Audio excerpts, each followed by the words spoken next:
Green plant kitchen ವೀಕ್ಷಕರಿಗೆಲ್ಲ ಪ್ರೀತಿಯ ಸ್ವಾಗತ. ಇವತ್ತು ಮನೆಯೊಳಗೆ ಪೆಪ್ಸಿ ಐಸ್ ಕ್ರೀಮ್ನ ಹೆಂಗೆ ಮಾಡೋದಂತ ನೋಡೋಣ.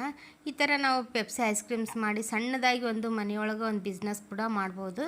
ಫ್ರಿಜ್ ಮತ್ತು ಈ ಥರ ಸೀಲಿಂಗ್ ಮಿಷನ್ ಇದ್ದರೆ ಸಾಕು, ನಾವು ಸಣ್ಣದಾಗಿ ಮನೆಯೊಳಗೆ ಐಸ್ ಕ್ರೀಮ್ಸ್ನ ಮಾಡಿ ಮಾರಬಹುದು. ಇಲ್ಲ ನಾವು ಮನೆಗೋಸ್ಕರನ ಮಾಡಿ ತಿನ್ಬೋದು. ಆದರೆ ಹಳ್ಳಿಗಳಲ್ಲೆಲ್ಲ ಸ್ವಲ್ಪ ಐಸ್ ಕ್ರೀಮ್ಸ್ ಎಲ್ಲ ಸಿಗಲ್ಲ. ಆವಾಗ ಮನೇಲಿ ಒಂದು ಫ್ರಿಜ್ ಇದ್ದರೆ ಈ ಥರ ಸೀಲಿಂಗ್ ಮಿಷನ್ ಒಂದು ನಾವು ತೊಗೊಂಡು ನಾವು ಸಣ್ಣದಾಗಿ ಒಂದು ಬಿಸ್ನೆಸ್ನ ಸ್ಟಾರ್ಟ್ ಮಾಡ್ಬೋದು. ಮನೆಯಲ್ಲೇ ಕೂತ್ಕೊಂಡು ನಾವು ಸಣ್ಣದಾಗಿ ಒಂದು ಬಿಸ್ನೆಸ್ ಮಾಡಿ ಸಂಪಾದನೆ ಮಾಡ್ಬೋದು. ನಿಮ್ಗೆ ಇಷ್ಟ ಆದರೆ ಈ ಥರ ಒಂದು ಸೀಲಿಂಗ್ ಮಿಷನ್ ತೊಗೊಂಡು ನೀವು ಕೂಡ ಸಣ್ಣದಾಗಿ ಒಂದು ಬಿಸ್ನೆಸ್ನ ಪ್ರಾರಂಭ ಮಾಡ್ಬೋದು. ಈ ಥರ ಈಗ ನಾವು ಪೆಪ್ಸಿ ಐಸ್ ಕ್ರೀಮ್ನ ಹೆಂಗೆ ಮಾಡೋದಂತ ನೋಡೋಣ. ನಾನಿವತ್ತು ಜೀರಾ ಐಸ್ ಕ್ರೀಮ್ನ ಮಾಡಾಕತ್ತೀನಿ. ಜೀರಾ ಪೆಪ್ಸಿ ಐಸ್ ಕ್ರೀಮ್ಸ್ ಇದ್ರೊಳಗೆ ಸಾಕಷ್ಟು ನಮಗೆ ವೆರೈಟಿ ಸಿಗುತ್ತೆ.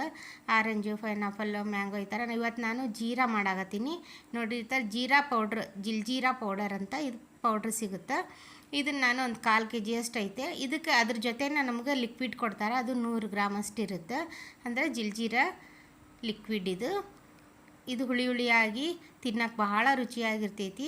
ಎಲ್ಲರೂ ಇಷ್ಟಪಟ್ಟು ತಿಂತಾರೆ. ಈಗ ನಾವು ಅಷ್ಟಕ್ಕೆ ಸುಮಾರು 2.5 kg ಸಕ್ಕರೆನ ನಾವು ಬಳಸ್ಕೊಂಡು ಮಾಡಬೇಕು. ನಾವು ಸ್ವಲ್ಪ ಮನೆಯಾಗ ಮಾಡ್ತೀವಿ ಅಂದರೆ ಸ್ವಲ್ಪ ಮಾಡ್ಬೋದು. ಈಗ ನಾನು ಒಂದು ಉದ್ಯೋಗ ಮಾಡೋದಕ್ಕೆ ಏನೆಲ್ಲ ಬೇಕಾಗುತ್ತೆ, ನಾವು ಯಾವ ಥರ ಮಾಡ್ಬೋದು ಅನ್ನೋದು ಹೇಳಾತೀನಿ.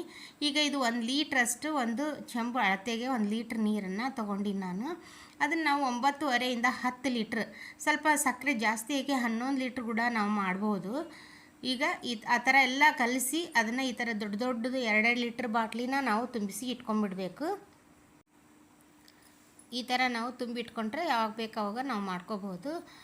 ಈ ಥರ ನೋಡಿರಿ, ಪೆಪ್ಸಿ ರೋಲ್ಸ್ ಸಿಗುತ್ತೆ. ಇದರೊಳಗೆ ಸಣ್ಣದು ಸಿಗುತ್ತೆ, ದೊಡ್ಡದು ಸಿಗುತ್ತೆ. ಇದು ಇದ್ದರೆ ಸುಮಾರು ನಾವು 1 ವರ್ಷದವರೆಗೂ ಆಗುತ್ತೆ, ಅಷ್ಟು ನಮ್ಗೆ ಪೆಪ್ಸಿ ರೋಲ್ ಸಿಗುತ್ತೆ. ಈಗ ಅದರೊಳಗೆ ನಾವು ಈ ಥರ ಲಾಳಿಕೆ ಇಟ್ಟು ನಾವು ಮಾಡಿರುವಂಥ ಜೀರಾ ಲಿಕ್ವಿಡ್ನ ಅದಕ್ಕೆ ಹಾಕ್ಕೊಳ್ಳೋಣ. ನಾನು ಇದಕ್ಕೆ 10 ಲೀಟ್ರ್ ನೀರು ಹಾಕ್ಕೊಂಡಿನಿ. ಅದು 250 ಗ್ರಾಮ್ ಜೀರಾ ಪೌಡ್ರ್ ಮತ್ತು 100 ಗ್ರಾಮ್ ಜೀರಾ ಲಿಕ್ವಿಡ್ ಮತ್ತು 2.5 kg ಸಕ್ಕರೆನ ಬಳಸ್ಕೊಂಡು 5 ದೊಡ್ಡದು 2 ಲೀಟ್ರ್ 5 ಬಾಟ್ಲು ತುಂಬಿಸಿ ಇಟ್ಕೊಂಡಿನಿ. ಈಗ 1 ಲೀಟ್ರಷ್ಟು ನಾನು ಮಾಡ್ಕೊಳಕತ್ತೀನಿ. ಅಂದರೆ ಉಳಿದಿದ್ದೆಲ್ಲ ನಾವು ಫ್ರಿಜ್ಜಲ್ಲೇ ಹಂಗೆ ಇಟ್ಕೋಬೋದು. ಈಗ ನೋಡಿ, ಈ ಥರ ತುಂಬಿಸ್ಕೊಂಬಿಡ್ಬೇಕು. ಇದರೊಳಗೆ ಸ್ವಲ್ಪ ದಪ್ಪ ಇರೋದಿರುತ್ತೆ, ಸೈಜು ಸ್ವಲ್ಪ ತಳ್ಳಗಿರುತ್ತೆ. ನಮ್ಗೆ ಯಾವ್ದು ಬೇಕೋ ಅದು ನೋಡಿ ನಾವು ತೊಗೋಬೇಕು. ಆಮೇಲೆ ಒಂದು ಅಳತೆಗೆ ನಾವು ಕಟ್ ಮಾಡ್ಕೋಬೇಕು. ಇದರಲ್ಲಿ ಅರ್ಧದಷ್ಟು ಕಟ್ ಮಾಡಿದರೆ 1 ರೂಪಾಯಿಗೊಂದು ನಾವು ಮಾರ್ಬೋದು. ಇದು 2 ರೂಪಾಯಿಗೊಂದು ಮಾರೋಕ್ಕೆ ಇಷ್ಟು ದೊಡ್ಡದು ನಾವು ಕಟ್ ಮಾಡಲೇಬೇಕಾಗುತ್ತೆ. ಆಮೇಲೆ ನಾವು ಇದು ಸೀಲಿಂಗ್ ಮಿಷಿನ್ ಇಲ್ಲ ಅಂದರೆ ನಾವು ದೀಪಕ್ಕೆ ಹಚ್ಚಿ ಸುಡ್ತೀವಿ ಅಂದರೆ ಸ್ವಲ್ಪ ಕಷ್ಟ ಆಗುತ್ತೆ. ನಾವು ಒಂದು ಸೀಲಿಂಗ್ ಮಿಷನ್ ತೊಗೊಂಡ್ಬಿಟ್ರೆ ನಾವು ಈ ಥರ ಉದ್ಯೋಗನ ಪ್ರಾರಂಭ ಮಾಡ್ಬೋದು ಮನೆಯೊಳಗೆ. ನೋಡಿರಿ, ಎಷ್ಟು ಜಲ್ದಿ ನಾವು ಮಾಡ್ಕೋಬಹುದು. ಇದರೊಳಗೆ ಎಷ್ಟೊಂದು ವೆರೈಟಿ ಸಿಗುತ್ತೆ. ಆರೆಂಜು, ಪೈನಾಪಲ್ಲು, ಮ್ಯಾಂಗೋ, ಫಂಟಾ ಈ ಥರ ಬೇಕಾದಷ್ಟು ಸಿಗ್ತಾವೆ. ನಾವು ಯಾವ್ದು ಬೇಕೋ ಅದು ನೋಡಿ ಮಾಡ್ಕೋಬೋದು. ಇದಾದರೆ ಸ್ವಲ್ಪ ನಮ್ಗೆ ರೇಟ್ ಕಡಿಮೆ ಆಗುತ್ತೆ, ಉದ್ಯೋಗ ಮಾಡೋದಕ್ಕೆ ಸ್ವಲ್ಪ ಅನುಕೂಲ ಆಗುತ್ತೆ. ಆಮೇಲೆ ಎಲ್ಲರೂ ಇಷ್ಟಪಡ್ತಾರೆ. ಈ ಬೇಸಿಗೆ ಒಳಗಂತೂ ಹಳ್ಳಿಗಳಲ್ಲಿ ಹೈ ಸಿಗಲ್ಲ. ಈ ಥರ ಒಂದು ಫ್ರಿಜ್ ಮತ್ತು ಈ ಥರ ಸೀಲಿಂಗ್ ಮಿಷಿನ್ ತೊಗೊಂಡ್ರೆ ಸಾಕು, ನಾವು ಉದ್ಯೋಗ ಪ್ರಾರಂಭ ಮಾಡ್ಬೋದು. ಇದಕ್ಕೇನು ದೊಡ್ಡ ಅಮೌಂಟ್ ಏನು ನಮಗೆ ಬೇಕಾಗಲ್ಲ. ನಾವಿಲ್ಲ ಮನೆಯೊಳಗೆ ಮಾಡ್ತೀವಿ ಅಂದ್ರೆ ಮನೆಯೊಳಗೂ ಮಾಡಿ ನಾವು ಐಸ್ ಇಟ್ಕೊಂಡು ಅವಾಗವಾಗ ನಮ್ಗೆ ಭಾಳ ಬಿಸಿಲು ಅನಿಸ್ದಾಗ ನಾವು ತಿನ್ಬೋದು. ಈಗ 1 ಲೀಟ್ರಷ್ಟು ಮಾಡಿದರೆ ಸುಮಾರು 32ರಿಂದ 34 ಆಗ್ತಾವವು.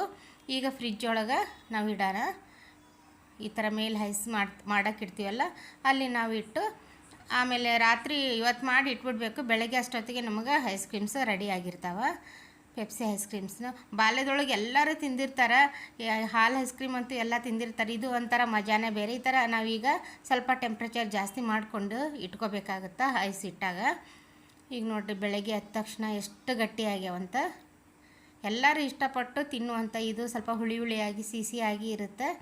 ಆಮೇಲೆ ಸ್ವಲ್ಪ ಹೊಟ್ಟೆ ಡೈಜೆಷನ್ ಆಗಿಲ್ಲ ಅಂದ್ರೂ ನಾವು ಈ ಥರ ತಿನ್ಬೋದು ಜೀರಾನ. ನಮಗೆ ಐಸ್ ತಿನ್ನೋಕ್ಕೆ ಬೇಕಾದ ಆರೆಂಜು ಕೂಡ ಬಹಳ ಸೂಪರಾಗಿರ್ತಾವೆ. ನಿಮಗೆ ಯಾವ್ದು ಬೇಕೋ ಅದು ಫ್ಲೇವರ್ನ ತೊಗೊಂಡು ಇದೇ ಥರ ಲಿಕ್ವಿಡ್ ಮತ್ತು ಪೌಡ್ರನ್ನ ಮಿಕ್ಸ್ ಮಾಡಿ ಈ ಥರ ಪೆಪ್ಸಿ ಟ್ಯೂಬ್ಗೆ ತುಂಬಿಸ್ಕೊಂಡು ಐಸ್ ಕ್ರೀಮ್ಸ ಮಾಡ್ಬೋದು. ಈ ವಿಡಿಯೋ ಇಷ್ಟ ಆದರೆ ಲೈಕ್ ಮಾಡಿ, ಶೇರ್ ಮಾಡಿ, ಕಮೆಂಟ್ ಮಾಡಿ. ಧನ್ಯವಾದಗಳು.